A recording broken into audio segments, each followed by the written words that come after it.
way the Democratic Congressional Campaign Committee has tried to characterize you as a candidate, essentially saying that you would be in alignment with the Tea Party faction of the Republican Party. So let's take this in a few different ways. You said, you asked the question, is this the best we can do? Right now, it seems as though gridlock and partisanship is the rule in Washington. It also seems that if anybody, whether it's a Democrat or a Republican, comes to Washington for the very first time in Congress, there's going to be a very strong temptation to have to vote as part of a party bloc. I mean, the Republicans want to have you there in part so that you can vote along with maybe a lot of people who you don't agree with a lot of times. How do you deal with that as a candidate? Well, I've always had the courage to be independent, and when I first came to the Connecticut legislature, the first big vote I had to cast was on whether or not it would be a good idea for this state to have a casino in Bridgeport.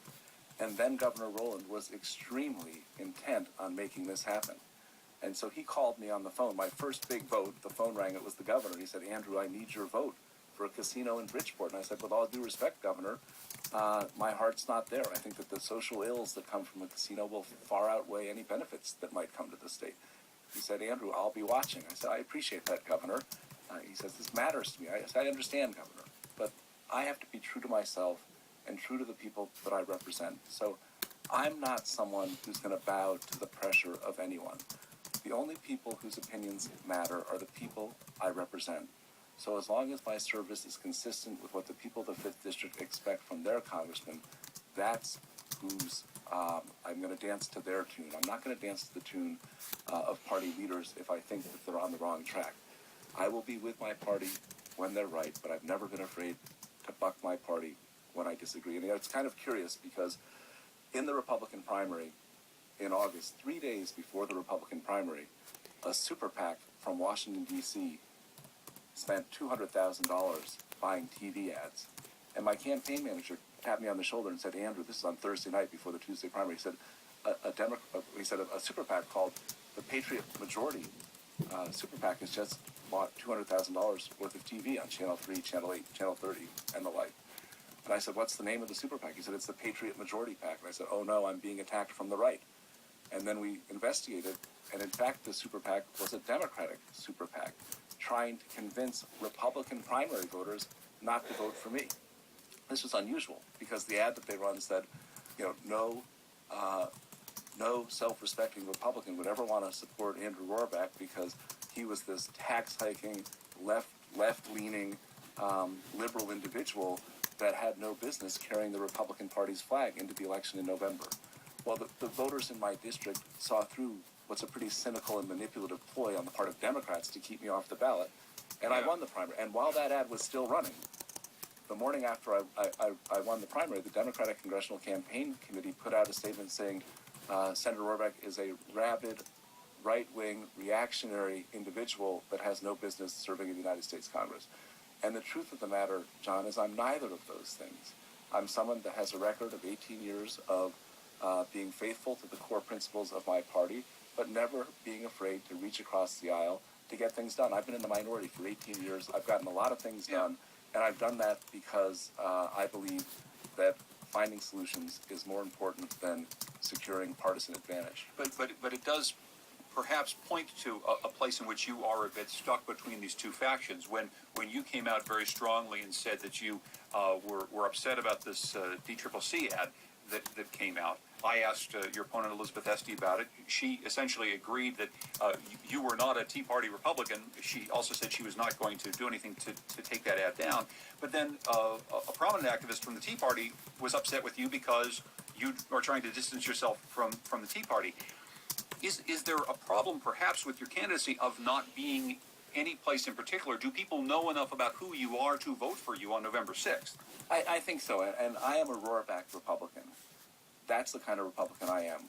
I'm a Republican who thinks that now is not the time to be raising taxes. I don't think that raising taxes is the key to economic recovery. What I've learned in Hartford is that big tax increases don't translate into economic growth and opportunity. They don't balance the budget in the long run. I'm a Roraback Republican who thinks this country needs to take advantage of energy coming from Canada to fuel our economic recovery. I'm a Roraback Republican who thinks we can do a lot better than the health care bill that was passed by Congress a couple of years ago. And so people who share my views on those issues, I'm a Roraback Republican who believes that the regulatory state is growing much more rapidly than is appropriate, is hindering job creation and economic growth. I believe that Dodd-Frank goes way too far in terms of what it is putting local financial institutions through. Your local community bank is being tied up in knots by regulations which are intended to trap people on Wall Street whose worlds are very different than the world of our local community bankers. So I'm a Roraback Republican.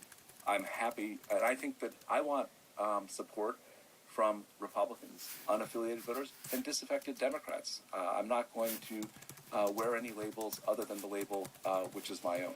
We have some calls coming in. 860-275-7266. This is our Where We Vote series. We give you a chance to ask questions of the candidates, and we're wrapping up our 5th district look here with Andrew Roraback, who's a Republican, running against Elizabeth Esty for that open 5th district seat. Victoria is calling from Harwinton. Hello, Victoria.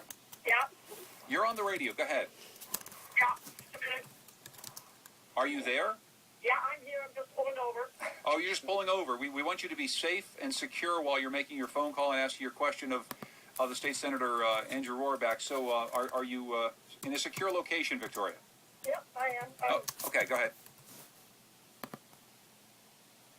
And Victoria, go ahead with your question. We're going to put Victoria on hold and try to make sure that she's actually pulled off to the side of the road.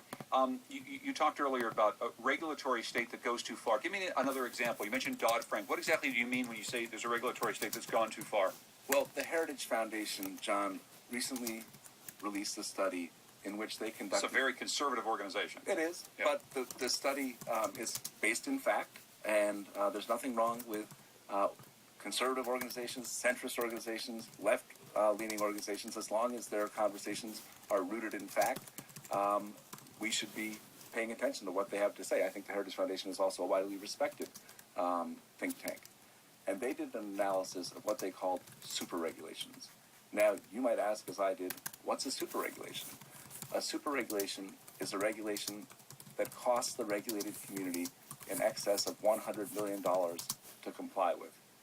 And what they found was that in the last 3 years, this administration has promulgated 103 super regulations, new super regulations. And in all 8 years of the prior president, there were only 28 such regulations. Now, if it's not enough to get you thinking that there have been 103 of these massive regulations that have come down in the past 3 years, there are 134 of them in the pipeline, waiting to be delivered on the American people, on American businesses, American industry. And my experience as a state legislator has been that regulations can be, and often are, over the top in terms of limiting the ability of this country to rely on the free enterprise system, which has made us what we are. I'll give you one. But don't you have to take them piece by piece? I mean, some regulations are going to cost industry hundreds of millions of dollars, but it may very well result in a cleaner air, a safer world, something where there's a fairness that takes place that I think all Americans could perhaps agree with. So piece by piece, perhaps, if we could. So let's talk about that, because what we have neglected to do in our society is to introduce common sense into the regulatory sphere. A couple of years ago in Litchfield, we have some great restaurants in Litchfield. I'll put in a plug that if you come to downtown Litchfield, you will not go away disappointed. There are a lot of different options.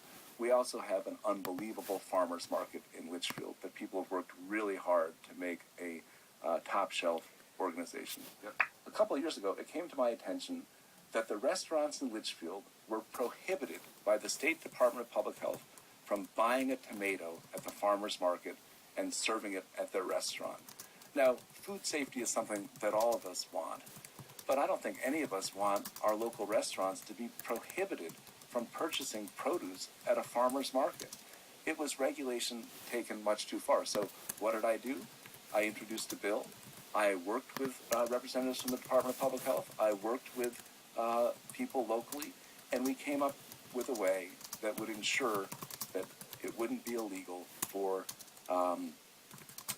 local restaurants to serve tomatoes from the farmer's market. Another example, not too long before that, the State Department of Public Health said it would be illegal for my volunteer ambulance personnel in my hometown of Goshen to give me an aspirin if I was having a stroke or a heart attack. So if I'm having a stroke or a heart attack, I dial 911. My highly trained, very competent volunteer ambulance squad arrives at my home. Everybody knows that taking an aspirin is the right thing to do, and yet the Department of Public Health says you can't do it. Again, regulations which have been taken to the nth degree and whose costs far outweigh their benefits. And I think I've been visiting a whole lot of business owners in the 5th District, a whole lot of small manufacturers, a whole lot of people in the construction industry, people that desperately want to create jobs, that want to grow the economy, that want to put people back to work. And they're tied up in knots by regulations which oftentimes were well-intentioned, but which have gone too far in their implementation. If you make your way to Congress, you're dealing then with writing laws on regulations of not local ambulance companies or local farmers markets, but of major international oil companies. Well, sure, but don't the regulations from Congress have an impact on my dairy farmers that I want to represent, on my small manufacturers. So it's not as if the regulations in Congress don't make their way down to Main Street in the 5th District. They do in all kinds of ways. And of course, the regulations in Congress will also have national and international ramifications. But most importantly, it's my job to make sure that they don't slow down opportunities here in the 5th District. I want to get back to Victoria, who's been patient with us and trying to get back on the radio. So, Victoria, go ahead, please. Yeah, hi, Andrew. I just want you to know I'm going to make a donation for your standing up for against the Tea Party. That's why I'm not a Republican, but an independent. My question is, with the health care bill, I have asthma, my husband has a pre-existing condition, and how you would handle the pre-existing conditions that are now going to be protected with the health care law. And thank you, Victoria. And let me first say that there are many elements of the President's health care bill which I think need to be the centerpiece of any reform going forward. And the central element that I embrace is the element which makes it unlawful for insurance companies to discriminate on the basis of pre-existing conditions. I also think that any healthcare reform going forward has to get rid of the donut hole phenomenon in prescription drug coverage under Medicare. And I also think that it's important to allow young people to stay on their parents' health insurance policy until they're 26. I voted for that in Connecticut. It's been the law of Connecticut for a long time, and that's something that needs to be the centerpiece of any reform. Then why would you want to repeal it? Well, what I want to do is, in my judgment, the best way to solve our nation's healthcare crisis would be to direct each of the 50 states to come up with a solution. And in doing that, I think we would have to say to each of the 50 states, here are the ground rules. You can't allow discrimination on the basis of pre-existing conditions. You must allow kids to stay on the health insurance of their parents until they're 26. And figure out a way locally to solve a problem that plays out locally. It plays out in each of our emergency rooms. It plays out on the streets of our communities. The federal government has its hands full trying to find solutions to the problems that are besetting Social Security and Medicare. Understand, John, that when this bill, the health care bill, was passed, the Congressional Budget Office, at the time of passage, said, when fully implemented, 20 million Americans will have no health care coverage whatsoever. Now it's 2 years later, and the Congressional Budget Office says 30 million Americans will have nada, zip, zilch for health care coverage when this plan is fully implemented. So, we're celebrating something that I think is a far cry from the kind of solution that we need to make sure that every citizen in our society has access to basic health care. And I think why would a state-by-state solution work any better than that, especially if the federal government then says, as you would prescribe, there are certain things you have to do. If the federal government is putting mandates already on the states are likely going to say, we think that we can do this in our own way. Don't give us any sort of direction from Washington whatsoever. So how would this hybrid plan that you're considering do any better than the current plan that's been passed? Well, I think it would do better because it would allow each of the 50 states. I'm a believer in federalism. I believe that states exist for a reason. And if each of the 50 states was given the charge to solve this problem, we could learn from their successes and we could learn from their failures. Right